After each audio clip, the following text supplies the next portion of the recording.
Remember, folks, I'm just a Muppet in a chair. Don't take me seriously. Hey, what's going on, Boomerites? It's good to see you. Welcome back.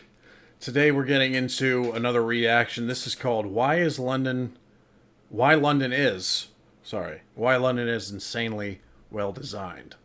I'm not a big city guy. You know, I like to spread out into the countryside and put my Muppet cape on and go. That's what I like to do. But whenever it is, I do get around to visiting the United Kingdom. I'm probably going to fly into London. And I've had a lot of comments when it pertains to me visiting the UK. They're like, don't go to London, don't go to London. Of course I'm going to go to London. You got to see London. Maybe it's because it's the top city and it gets the most hate. I don't know. It's kind of the same thing here with like New York kind of thing. Maybe it's a similar thing. I'm not a fan of New York, but I'm pretty sure I'd like London. But yeah, this is Why London is Insanely Well Designed, which piqued my curiosity, so I'm going to check it out. Remember to like, subscribe, do whatever you guys want, and hopefully I learned something. Let me make sure that I got this thing set up right. Okay, there we go. And here's another question before I begin this video, because ticket prices to travel across the Atlantic are insane right now. They're like twice as much as they were the year before. So is it going to be cheaper flying into a different city? If it is, let me know. But the prices are just astronomical right now. It's insane. I don't know how that shit can be fixed or whatnot, but it's driving me crazy. Because I do want to visit the UK sometime in the fall coming up. But with these prices, man, it's like, man, it's going to be tough. But I don't know. I'm going to give it my best shot. And I do want to visit for quite some time because there's a lot of places I want to go to. But London is definitely one of them. So let me know about that. But let's get into the video. Like, subscribe, do whatever you want. And let's check this out. This is a map of the London Tube and Rail. If you've never seen it before, Whoa. It may seem like a bunch of confusing lines crammed together, but in reality, it displays just about all of London's public transportation systems. Each color identifies a different line of transport, and obviously, there's tons of them. But the ones we are going to be focusing on are all these solid colored lines you see here, which represent the London Underground lines. These orange lines here, which are used to identify the London Overground trains lines, these lime green lines that represent the trams, the blue lines here, which represent the Docklands Light Railway Tracks, or DLR for short, and finally all of these different colored lines here, which represent the National Rail. These all basically make up the core of how London functions. I know it's a lot, but London is a global city home to almost 10 million people, and when you also consider the tourists from around the world and visitors from other parts of the UK, the numbers are even higher, so it's very needed. Yet, despite this, the Transport for London, or TfL for short, which basically owns most of London's public transportation systems, is still ranked very highly worldwide in terms of efficiency. But to understand how they all work in unison, I think the easiest way is by splitting everything up a bit, between the north and south of the River Thames. The reason for this is because both sides were not created equally, which we'll get into in a bit. Okay, so this is more about the tube, which I've known that term since before I started this channel, but I thought it was going to be more about, you know, the actual city and the architecture and like where everything's laid out and stuff. But this is mainly about the tube. Doesn't mean it's any less interesting. It's definitely interesting. North of the Thames is heavily serviced by the London Underground, also famously known as the Tube. First opened in 1863, the London Underground was the world's first underground transportation system and serves Look as at a that. shining Hold on, beacon I gotta go back. Look Also at these famously known as the Tube. engravings, First I think they're opened in called. 1863, Well, that's a photo. the London Underground was the world's first underground transport. Look at that. They're all like, "Yay!" I like that. 1863. We were smack dab in the middle of our Civil War here at that time. Transportation system, and serves as a shining beacon to London's envious and ambitious infrastructure design. The Underground is a rapid transit system serving 5 million people every single day, making it one of the world's busiest metro systems. It splits into 11 different lines, serving primarily the Greater London area with some parts of Buckinghamshire, Piccadilly, Essex, and Hertfordshire as well. For the most part, the tube is extremely efficient and quick as well. Take for example the Victoria line. Even during peak periods, the train runs every 100 seconds. That's basically another train lined up before you've even left the platform. All these lines feed into 272 different stations throughout London. And surprisingly, the longest distance between two stations is just 6.3 kilometers. That is between Chalfont and Latimer and Chesham on the Metropolitan line. It's designed so that no matter where you are, you'll be able to catch the tube. I mean, that's the whole point of public transportation, right? Overall, the entire tube network spans 250 miles, making it the 7th largest metro system in the world. But obviously, that's not enough for London, and that's where the many options come in. Just like there's the London Underground, there's also the London Overground, a suburban rail network that provides routes that are more of a ring around central London rather than through it, bypassing the craziness of the core. It's the perfect complement to the Underground, and has the next largest annual ridership with 189 million people annually, with 113 stations on 9 different lines. The Docklands Light Railway serves as yet another option for transport, mostly north of the River Thames as well. It's a somewhat niche system, serving primarily East London and more specifically the Docklands area, but there's still more than 100 million people that ride on this automated light rail system annually, and that's because it provides a direct connection between London's two major financial districts, Canary Wharf and the City of London. This makes it the busiest light rail system in the entire UK. This is a very interesting video. You know, it just popped in my head though, because you know we have a lot of American cities that have we call them subways here in the States, but I've been thinking about, and there's probably a video I could react to where because not a lot of people take the train to and from places. You know, like, yeah, it's a great way to get around in the particular city you're in from different points in the city. But, and I've actually seen in other videos that, in particular, there was one recently, I think it was the Czech guy that I reacted to, where he said that he found America to have a lack of public transportation when it comes to getting from, like, city to city or state to state or what have you. And I feel like not just the United Kingdom, but Europe in particular has a lot of public transportation that will get you to other parts of the country or to other countries. Here in the States, it's not. I know there's a rail line that goes from like New York City all the way down to like Washington D.C., but that's the only one I can really think of, other than the other railway that goes all the way across to California, across the entire United States. But we don't have a lot of stuff like that when it comes to getting from state to state or city to city. I feel like that's more of a European thing. We just get in our pickup truck and start driving away. I think we put a lot more value in owning vehicles than relying on public transportation here. But anyway, let's continue with this.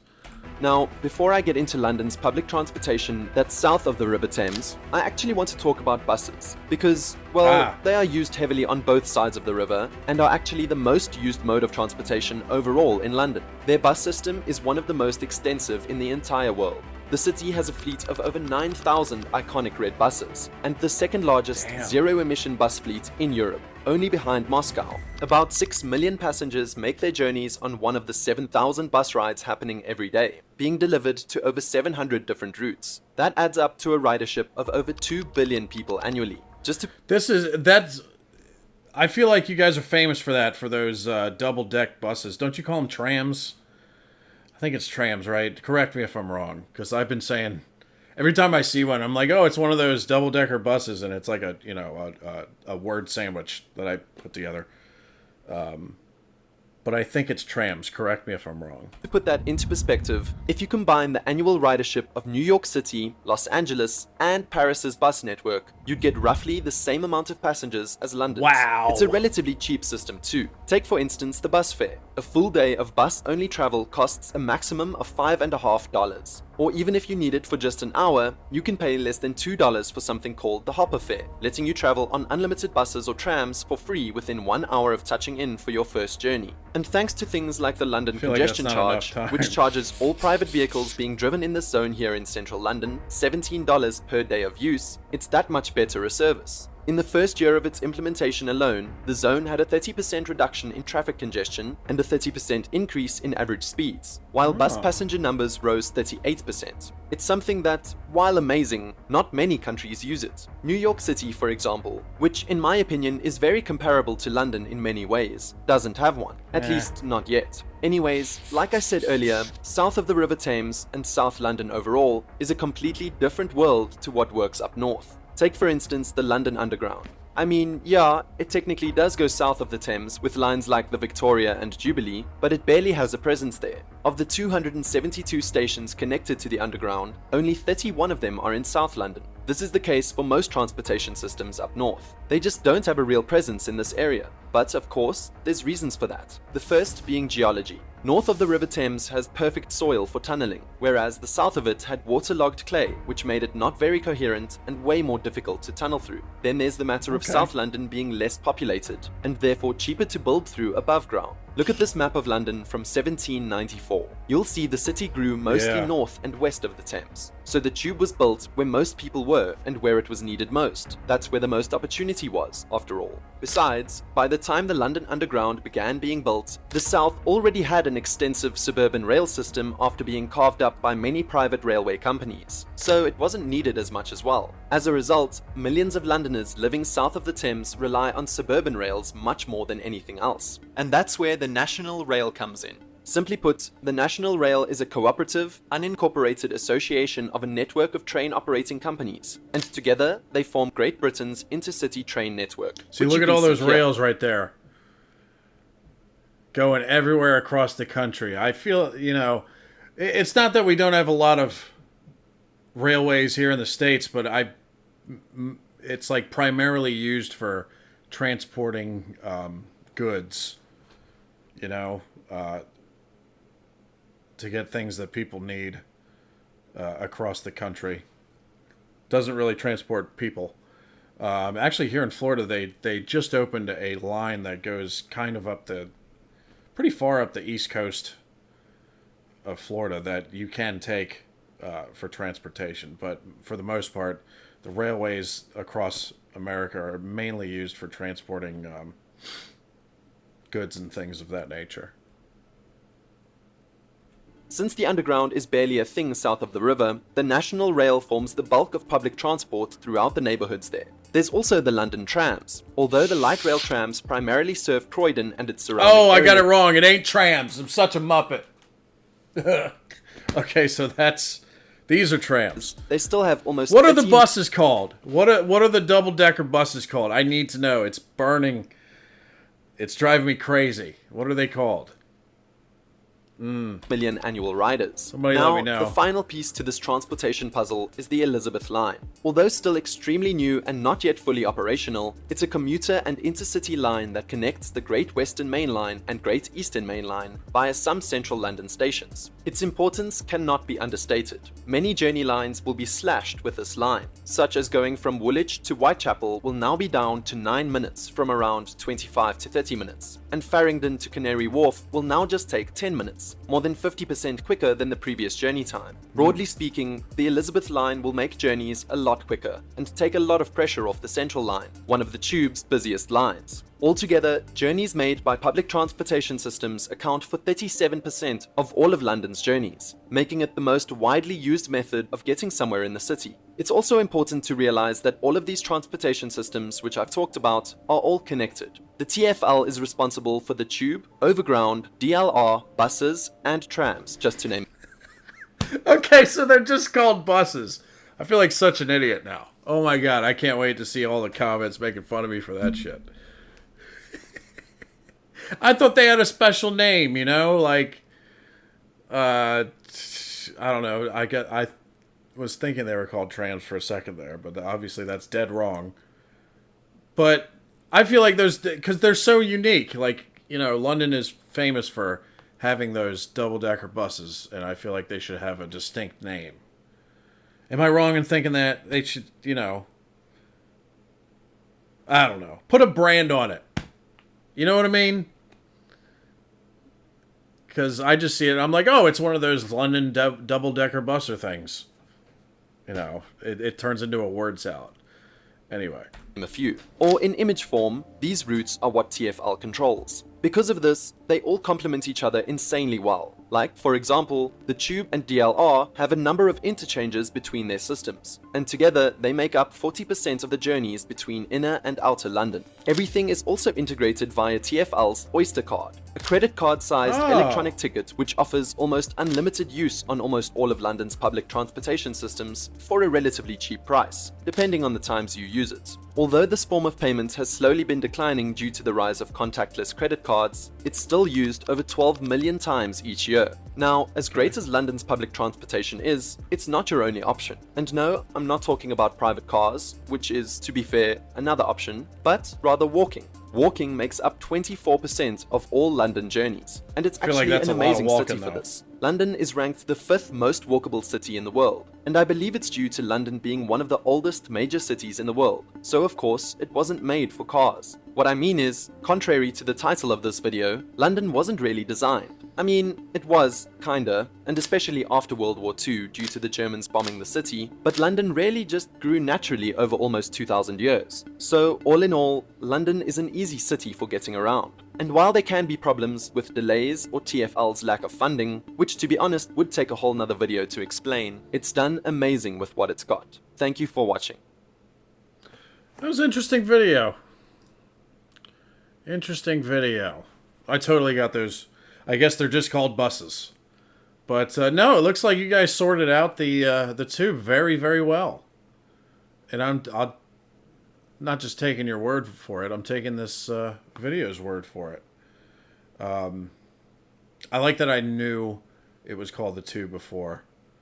I've learned so much from you guys over the past couple years, and what things are called, what certain words mean, because you guys got your own slang just like we do here in the States. But that grid and everything in that video, it looks efficient, and it looks like they got the data. I mean, you can say either one. Looks like they got the data to back it up. So if I visit London, then and that's one of the things I do want to. I do want to go on the tube. I don't like driving around cities. It's a hassle. It takes like half an hour to just drive 1 mile. It's absurd, especially in a place like New York City. Traffic there, even Miami, the traffic is awful.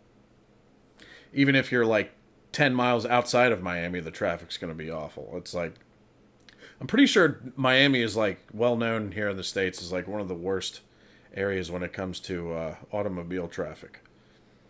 So, public transportation in cities is fantastic. But once I get in that countryside, I do want to hop in my truck and just drive on my own, But I feel like that's more of an American thing. But it was a very interesting video. This is brought to you by Versed. So I'll leave a link in the description below this video so you guys can check out their channel on your own. In the meantime, like, subscribe, do whatever you guys want. And I'll see you again soon, Boomerites. Have a great day today. Stay safe.